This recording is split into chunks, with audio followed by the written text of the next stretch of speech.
Hello students, how are you all? Hope all of you are well. This is the 7th lecture of class 11 chemistry chapter number 1. In the previous lecture we have discussed about the scientific notation, significant figures.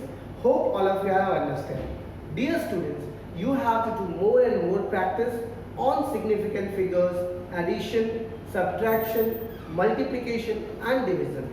If you feel any type of difficulties during the addition of scientific notations of addition, subtraction, multiplication and division, please do comment below the video so I can understand and I can make your doubts another video. Let's start this 7th lectures. It is specially related to empirical formula. You may have heard this word.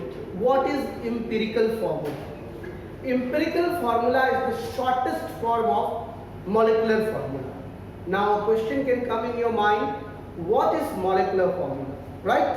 So here I have written the formula. First of all, listen about the molecular formula. Formula depicting the actual number of atoms in one molecule of the compound. Formula depicting the actual number of atoms.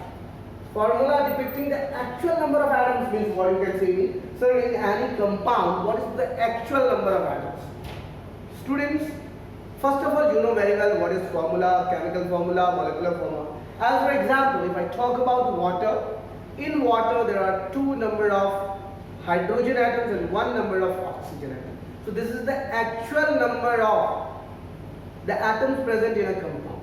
So that's called molecular formula. So here you can see formula depicting means you can say it says formula depicting actual number of atoms in one molecule of the compound. Formula depicting the actual number of atoms in the one molecule of the compound is called molecular formula. And empirical formula, formula depicting constituent atoms in the simplest ratio. Simplest ratio or simple ratio means what? If you are talking about glucose, just suppose I am talking about a glucose. Glucose chemical formula is C6H12O6. This is the chemical formula of glucose. Yes, chemical formula of glucose. And if I talk about the empirical formula, here I have to convert this molecular formula into the simplest formula. So you will see if I take 6 common from each, then it will become CH2O. If I have taken the 6 common from this, you can see the 6 number of carbon atoms, 12 number of hydrogen atoms, 6 number of oxygen atoms. I have taken 6 common from this glucose formula and I have made a formula that is CH2O. So here the CH2O is the simplest ratio of molecular formula, that is called empirical formula. So dear student, the relationship between molecular formula and empirical formula is molecular formula is equal to N into empirical formula. So if I talk about glucose molecular formula and glucose empirical formula, so you can say this is your N value, this is empirical formula value, that is equal to C6H12O6, this is molecular formula. So you can see here the relationship between the molecular formula and empirical formula. Hope all of you have understood about this molecular formula and empirical formula. Again, come in a simple word, आप लोगों को अगर नहीं समझ में आए तो एक चीज समझिए, हम लोग बहुत बड़े बड़े नंबर्स को सिंपलेस्ट रेशियो में कन्वर्ट करते थे. जैसे 12/20 है, 12/20, तो हम लोग क्या करते थे, 12 और 20 दोनों किस टेबल में है पहले वो ढूंढते थे. 4 के टेबल में 12 भी आता है, 4 के टेबल में 20 भी आता है. तो 4 3 12, 4 5 20, 3/5, 3:5 हम लोग रेशियो लिखते थे. तो वैसे ही बच्चों यहाँ पर भी कोई भी मॉलिक्यूलर फार्मूला में जितने number of atoms actual number, इसीलिए मैंने यहाँ पर मॉलिक्यूलर फार्मूला का डिफाइन मैंने लिख दिया कि formula depicting the actual number of atoms in a compound. Actual number of atoms glucose में यहाँ पे देख लीजिए, 6 हमारा एक्चुअल नंबर ऑफ कार्बन है, 12 एक्चुअल नंबर ऑफ हाइड्रोजन और 6 एक्चुअल नंबर ऑफ ऑक्सीजन. अब इसको मुझे सिंपलेस्ट रेशियो में ले जाना है, तो सिंपलेस्ट रेशियो में निकालने के लिए हम क्या करेंगे, देखेंगे जो नंबर ऑफ एटम्स है उसमें से कौन सा ऐसा नंबर है जो हम कॉमन ले सकते हैं. यहाँ पर कार्बन, हाइड्रोजन, ऑक्सीजन, इस तीनों एलिमेंट्स में से अब देख लीजिए 6 का टेबल कॉमन है, 6 1 जा 6, 6 2 जा 12, 6 1 जा 6, तो 6 मैंने कॉमन ले लिया, तो यहाँ पर मेरा जो n की वैल्यू है वो 6 हो गई, और उसके थ्रू जो मुझे सिंपलेस्ट रेशियो मिला, सिंपल रेशियो मिला, उसी को हम लोग इंपेरिकल फॉर्मूला कहते हैं। So the relationship between molecular formula and empirical formula is n into empirical formula is equal to molecular formula। तो n की वैल्यू क्या हो जाएगी बच्चों, n is equal to molecular formula upon empirical formula। ये आप लोगों को ऐसे समझ में नहीं आएगा। चलिए हम लोग एक एग्जांपल बनाते हैं इस क्वेश्चन का, तो शायद आप लोगों को बेटर समझ में आए। तो इस क्वेश्चन का एक एग्जांपल ये है, an organic compound containing carbon, hydrogen and oxygen give the following percentage: carbon 40.687%, hydrogen 5.085%, oxygen 54.228%. Molecular weight of the compound is 180. Calculate the molecular formula. इसमें इंपेरिकल फॉर्मूला का कहीं जिक्र नहीं है, हम लोगों को मॉलिक्यूलर फॉर्मूला निकालना, और हम लोगों ने रिलेशन में लिखा molecular formula is equal to n into empirical formula. Molecular weight दिया है हमको, मॉलिक्यूलर मास दिया हुआ है क्वेश्चन में, मॉलिक्यूलर फॉर्मूला नहीं दिया, तो मॉलिक्यूलर फॉर्मूला निकलेगा हमको इंपेरिकल फॉर्मूला से। इंपेरिकल फॉर्मूला अगर हम निकाल लेंगे तो इंपेरिकल फॉर्मूला का अगर जो मास है, इंपेरिकल फॉर्मूला का जो मास है, याद रखना बच्चों, यहाँ पर अगर आपको इंपेरिकल फॉर्मूला भी दिया है और मास दिया, तो आप यहाँ पर लिख सकते हैं molecular formula mass bye empirical formula mass. इसको भी अगर आप डिवाइड कर दोगे तो n की वैल्यू आपकी निकल जाएगी। तो बच्चों यहाँ पर जो क्वेश्चन में दिया था, तो सबसे पहले आप लोग एक टेबल बनाएंगे, टेबल में हेडिंग में डालेंगे element, given percentage, atomic mass of the element, relative atomic mass, simplest number of atomic ratio, फिर सिंपलेस्ट और लास्ट में इंपेरिकल फॉर्मूला। तो हमारे पास जो एलिमेंट्स दिए गए हैं क्वेश्चन में आप देख सकते हैं, कार्बन, हाइड्रोजन और ऑक्सीजन। तो हम लोगों ने यहाँ पे एलिमेंट्स में लिखा कार्बन, हाइड्रोजन, ऑक्सीजन। कार्बन का परसेंटेज क्वेश्चन में दिया हुआ है 40.687, तो मैंने लिख दिया 40.687। उसी तरह से हाइड्रोजन 5.085, ऑक्सीजन 54.22। हम लोगों को ये जो एलिमेंट्स है उनका एटॉमिक मास पता होना चाहिए। कार्बन का एटॉमिक मास 12, हाइड्रोजन का 1, ऑक्सीजन का 16। अब क्या करेंगे, रिलेटिव एटॉमिक मास।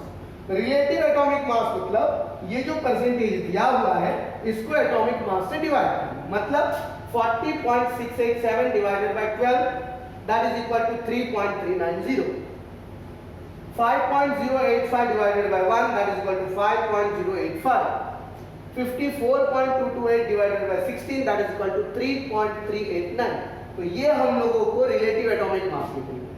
अब रिलेटिव एटॉमिक मास में से किसी एक नंबर को हमें टच करना है, जिस नंबर से हम लोग एक एलिमेंट्स को हम लोगों को रिलेटिव एटॉमिक मास में लेना है, उसको डिवाइड करना है। ये तीनों जो नंबर हम लोगों को ऑब्टेन हुआ है, बच्चों इस पॉइंट को ध्यान से सुनना, रिलेटिव एटॉमिक मास में जो वैल्यूज हम लोगों को निकला है, जैसे इसमें 3.390, 5.085 और यहाँ पर 3.389, इस तीनों एलिमेंट से किसी एक एलिमेंट को हमको रिलेटिव लेकर के बाकी सारे रिलेटिव एटॉमिक मास को डिवाइड करना।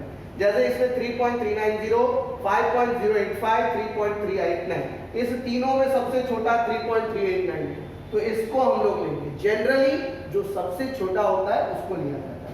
तो अगर 3.390 को 3.389 से डिवाइड करोगे तो यहाँ पर 1 पॉइंट समथिंग आएगा, तो जनरली हम लोग 1 मान लेते हैं। 5.085 को 3.389 से डिवाइड करोगे तो 1.5 आएगा। 3.389 को 3.389 से डिवाइड करोगे तो 1 आएगा।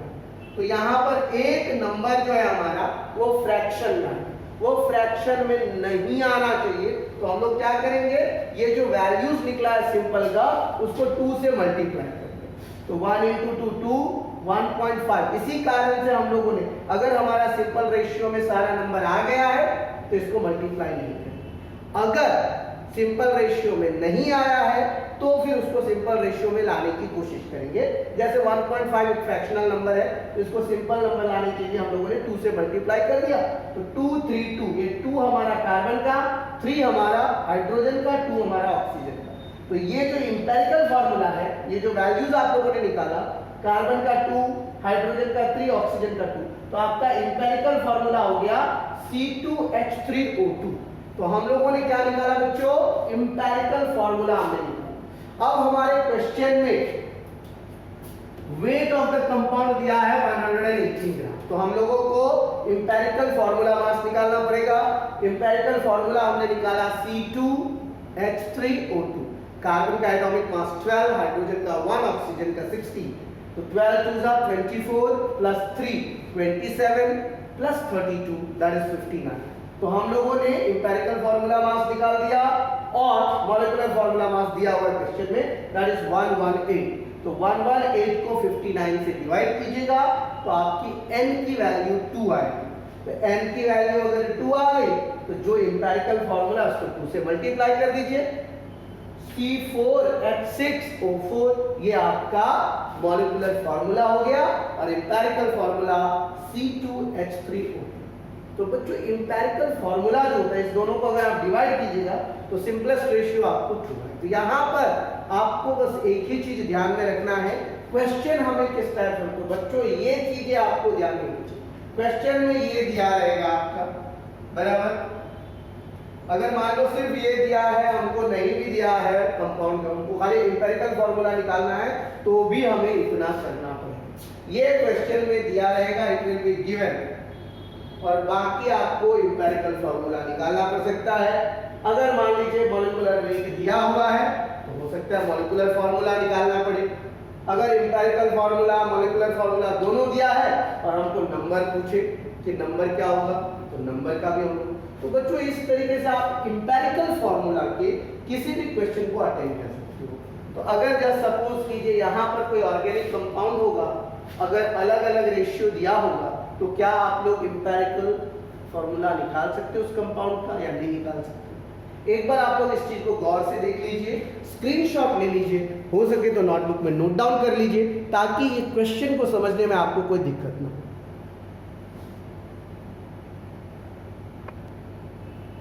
तो बच्चों एक और क्वेश्चन को हम लोग देखते हैं एम्पिरिकल फार्मूला से रिलेटेड, ताकि आप लोगों को बेटर कंसेप्ट समझ में आ सके। तो इसका एक और मैंने क्वेश्चन लिया है, जिस क्वेश्चन में दिया हुआ है एसिटिलीन, ये क्वेश्चन नंबर 2 है आप लोगों को। Acetylene and benzene both have the empirical formula CH, दोनों का एम्पिरिकल फार्मूला क्या है? CH ही है। The molecular mass of acetylene and benzene are 26 and 78 respectively, deduce their molecular formula। यहाँ पर deduce है, ये reduce में बहुत सारे बच्चे कहते हैं सर ये deduce का मतलब होता है find out their molecular formula। तो बच्चों आप क्वेश्चन में देख लीजिए, आपको मॉलिक्यूलर मास दिया हुआ है एसिटिलीन और बेंजीन दोनों का। सपोज कीजिए आपको उसका फॉर्मूला नहीं आता, बहुत सारे बच्चों को आता होगा, लेकिन अभी क्वेश्चन में हम लोगों को ये दिया है, इसका मतलब हमें ना तो बेंजीन का मॉलिक्यूलर फॉर्मूला पता है और ना ही एसिटिलीन का पता है। आपको फाइंड करना है, दोनों का एम्पिरिकल फॉर्मूला सेम होता है CH, दोनों का मोलर मास दिया है। तो बच्चों अभी जस्ट मैंने आप लोगों को बताया था n is equal to molecular formula mass by empirical formula mass. मैंने बताया था आप लोगों को n is equal to molecular formula mass या मॉलिक्यूलर मास भी आप लोग लिख सकते हैं ऐसे, या एम्पिरिकल फॉर्मूला मास आप इस तरीके से लिख सकते हो। तो हमारा n का वैल्यू निकालना है, तो पहले तो n निकालेंगे तो हम लोगों को पता चल जाएगा कि यहाँ पर जैसे ही n निकलेगा तो molecular formula equal to n into empirical formula, बराबर। और हमारा पहले हम लोग एसिटिलीन का निकालते हैं, जिसका एम्पिरिकल फॉर्मूला दिया हुआ है, empirical formula is equal to CH। तो CH का मोलर मास निकालेंगे, मोलर मास को मैंने mm से डिनोट किया। कार्बन का कितना होता है बच्चों? 12, और हाइड्रोजन का 1, 12 प्लस 1 कितना हो गया? 30। एम्पिरिकल फॉर्मूला का मोलर मास हमारा निकल गया 30। तो बच्चों यहाँ पर एसिटिलीन का पहले निकालते हैं। किसका निकालते हैं? एसिटिलीन का n निकालते हैं। मतलब n की जो वैल्यू है n is equal to molecular formula by empirical formula, बराबर। तो यहाँ पर हमारे पास सिर्फ एम्पिरिकल फॉर्मूला दिया हुआ, फॉर्मूला मास दिया हुआ है, n नहीं दिया हुआ है, ना ही मॉलिक्यूलर। हमारे पास सिर्फ और सिर्फ मास है बच्चों। तो बच्चों यहाँ पर तुम्हारा जो मॉलिक्यूलर मास है वो 13 है, बराबर। मॉलिक्यूलर मास कितना है बच्चों एम्पिरिकल फॉर्मूला का? तो अब आप लोग मुझे बताइए कि क्या करेंगे कि हमको मॉलिक्यूलर फॉर्मूला, क्योंकि दोनों का मॉलिक्यूलर मास आपका मतलब अलग अलग होगा, मॉलिक्यूलर फॉर्मूला अलग अलग होगा, एम्पिरिकल फॉर्मूला दोनों का सेम। अभी जस्ट हम लोगों ने क्वेश्चन में निकाला था कि n is equal to molecular formula mass by empirical formula mass. निकाला था या नहीं निकाला था बच्चों? निकाला था। लेकिन यहाँ पर आपका मॉलिक्यूलर फॉर्मूला नहीं दिया, बराबर, लेकिन आपका एम्पिरिकल फॉर्मूला दिया। एम्पिरिकल फॉर्मूला सिंपलेस्ट रेशियो आपको दिया हुआ है और यहाँ पर आपको फाइंड करना है एसिटिलीन और बेंजीन का मॉलिक्यूलर फॉर्मूला। क्या कोई बता सकता है क्या करेंगे? एनीवन? बिल्कुल भाई साहब, हमें मॉलिक्यूलर मास दिया हुआ है क्वेश्चन में, तो हम लोग जानते हैं n is equal to molecular formula mass by empirical formula mass. जानते हैं या नहीं जानते बच्चों? यस। तो n इज इक्वल टू क्या हो जाएगा? एसिटिलीन का देख लीजिए, मॉलिक्यूलर मास 26 है, तो 26 और एम्पिरिकल फॉर्मूला मास हमने निकाला है 13, तो 26 बाय 13 2 जा 26, n की वैल्यू 2, तो मॉलिक्यूलर फॉर्मूला क्या हो जाएगा बच्चों एसिटिलीन का? एसिटिलीन का molecular formula n into empirical formula, n into empirical formula. n की वैल्यू 2 और एम्पिरिकल फॉर्मूला कितना है बच्चों? CH, तो इसकी वैल्यू C2H2 हो जाएगी। तो एसिटिलीन का क्या केमिकल फॉर्मूला C2H2 होता है? यस और नो? डेफिनेटली। अब दूसरा आ जाइए, यहाँ पर दूसरे का दिया हुआ है 78, किसका? बेंजीन का, बराबर। तो बेंजीन का आप निकालिए, आप बेंजीन, और यहाँ पर भी आपको एम्पिरिकल फॉर्मूला सेम है, तो एम्पिरिकल फॉर्मूला मास कितना है बच्चों? 13 और मॉलिक्यूलर फॉर्मूला मास कितना है? 78, तो n is equal to 78 by 13, 13 6 जा 78। तो हम लोग पता है कि molecular formula is equal to n into empirical formula. तो यहाँ पर n इंटू CH, तो n की वैल्यू आपका 6 निकला है, तो मॉलिक्यूलर फॉर्मूला जो है बेंजीन का कितना हो जाएगा बच्चों? C6H6। तो इस तरीके से अगर आपको क्वेश्चन दिया रहे तो क्या बन जाएगा या नहीं बनेगा बच्चों? एसिटिलीन या कोई भी कंपाउंड हो, ध्यान देने वाली बातें क्या है कि आपको मॉलिक्यूलर मासेस दिया हुआ है, एम्पिरिकल फॉर्मूला दिया हुआ है या एम्पिरिकल फॉर्मूला नहीं भी दिया जा सकता है, तो आप लोगों को अगर केमिकल फॉर्मूला आता है तो उस हिसाब से आप लोग निकाल सकते हैं। बाकी परसेंटेज दिया रहेगा, नहीं तो एम्पिरिकल फॉर्मूला दिया रहेगा, मॉलिक्यूलर फॉर्मूला मास दिया रहेगा, n की वैल्यू निकाल लोगे, n की वैल्यू निकालने के बाद आप लोग मॉलिक्यूलर फॉर्मूला इजीली निकाल सकते हो। इसको भी नोट डाउन कर लीजिए आपके नोटबुक में।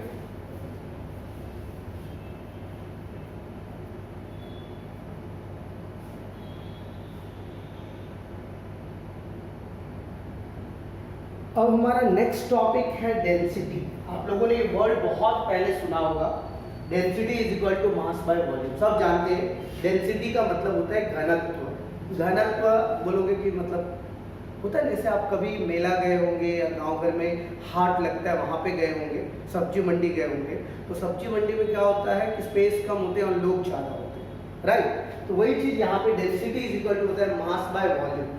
कितना मास और कितना वॉल्यूम डिपेंड करता है, तो उसका जो रेशियो होता है वो होता है density, that is called mass by volume. ये डेंसिटी जनरली दो तरह के होते हैं, एक एब्सोल्यूट डेंसिटी और दूसरा होता है रिलेटिव डेंसिटी। एब्सोल्यूट डेंसिटी हमारा जनरली डेंसिटी हो गया, जिसको मास बाय वॉल्यूम के तौर पर ही हम लोग निकालते हैं। ये स्पेशली लिक्विड्स और सॉलिड्स के लिए निकाला जाता है कि भाई ये लिक्विड्स की डेंसिटी है, ये सॉलिड का कोई कंपाउंड है उसकी डेंसिटी है, वो एब्सोल्यूट डेंसिटी के तौर पर आता है, उसका फॉर्मूला मास बाय वॉल्यूम। लेकिन रिलेटिव डेंसिटी का दूसरा नाम है वेपर डेंसिटी। याद रखना बच्चों, रिलेटिव डेंसिटी का दूसरा नाम है vapour density. Relative density is the density of gas with respect to hydrogen. Generally हम लोग हाइड्रोजन गैस से किसी भी अदर गैस का वेपर डेंसिटी निकालते हैं।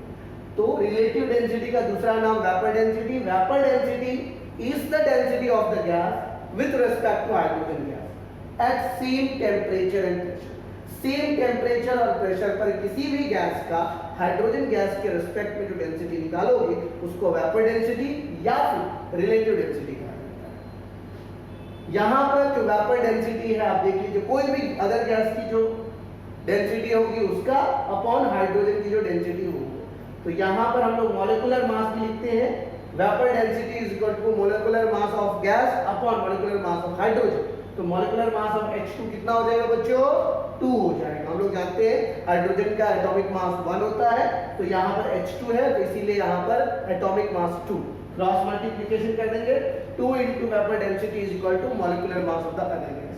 तो बच्चों यहाँ पर जो है तुम मुझे पूछ सकते हो, क्या सर वेपर डेंसिटी सिर्फ हाइड्रोजन गैस के रेस्पेक्ट में ही निकाला जा सकता है? नहीं बच्चों, ऐसा कोई जरूरी नहीं। आप अदर गैस के रिस्पेक्ट में भी निकाल सकते हो, लेकिन अगर कोई अलग गैस नहीं दिया हुआ है क्वेश्चन में, सीधे आपको वेपर डेंसिटी निकालना है तो आपको हाइड्रोजन गैस के रिस्पेक्ट में ही निकालना पड़ेगा। जैसे यहाँ पर मैंने 2 into vapour density is equal to molecular mass, यहाँ पे फॉर्मूला मैंने लिख दिया। तो यहाँ पर ये 2 जो है जनरली सब गैसेस के लिए, जनरली सब गैसेस के लिए, लेकिन अगर कोई स्पेसिफिक गैस दे देगा, कहेगा calculate the density of this gas with respect to methane gas, तो वहां पर विथ रिस्पेक्ट टू हमारा क्वेश्चन में दिया रहेगा, तो हम लोग दूसरे गैस का जो मॉलिक्यूलर मास होगा उससे डिवाइड करेंगे। जैसे अगर मैंने मीथेन की बात की तो यहाँ पर H2 के बदले मीथेन हो जाएगा CH4, CH4 का मॉलिक्यूलर मास 16 होता है, तो 16 into vapour density is equal to molecular mass of that other gas. तो उस फॉर्मूला से हम लोग निकाल सकते हैं जब क्वेश्चन में दूसरा गैस विथ रिस्पेक्ट टू दिया रहेगा। अगर नहीं दिया है क्वेश्चन में तो हम लोग को याद रखना है कि सिर्फ और सिर्फ हाइड्रोजन को लेना है, जिसमें हाइड्रोजन का मॉलिक्यूलर मास हम लोग को पता है कि 2 होता है, राइट। तो वही चीज मैंने यहाँ पे लिखा है बच्चों, absolute density is equal to mass by volume. Relative density का दूसरा नाम स्पेसिफिक ग्रेविटी भी है, याद रखना बच्चों। Specific gravity is equal to density of the substance by density of water at 4 degree Celsius. बोलोगे सर वाटर 4 डिग्री सेल्सियस पे उसकी डेंसिटी कितना हो? तो बच्चों 1 ग्राम पर मोल उसकी 4 डिग्री सेल्सियस पर डेंसिटी होती है। यहाँ पे देख लीजिए, density of water at 4 degree Celsius is equal to 1 gram per. और एब्सोल्यूट डेंसिटी जो गैसेस का होगा वो molar mass by molar volume, molar mass by molar volume. उसी चीज को मैंने रिलेटिव डेंसिटी, जिसका दूसरा नाम क्या है बच्चों? What is the second name of relative density? इसका दूसरा नाम वेपर डेंसिटी भी है, याद रखना बच्चों, वेपर डेंसिटी। और अभी जस्ट मैंने बताया तुम लोगों को वेपर डेंसिटी का फॉर्मूला मोलर मास अपॉन 2, क्योंकि हाइड्रोजन जब दूसरा गैस नहीं दिया है तो हाइड्रोजन को लेकर के ही चलना। अगर क्वेश्चन में with respect to other gas दिया है तो फिर नीचे में वैल्यू चेंज होगा, otherwise vapour density is equal to density of other gas upon 2। बस इतना। क्वेश्चन में इसका मॉलिक्यूलर मास तुम लोगों को निकालने के लिए कहेगा, find out the molecular mass of any other gas और find out the vapour density of this gas. तो दिस गैस का जो है तुमको यहाँ पर मोलर मास निकालना है, तो molar mass upon 2 is equal to vapour density. Question में वेपर डेंसिटी दे सकता है, तो याद रखना है तुमको खाली वेपर डेंसिटी का जो फॉर्मूला है बस ये याद रखना है, density of other gas upon density of hydrogen gas with respect to में अगर कोई दूसरा गैस नहीं दिया है तो। अगर कोई दूसरा गैस दिया है तो यहाँ पर ये हाइड्रोजन की डेंसिटी हट जाएगी। तो बच्चों ये डेंसिटी से रिलेटेड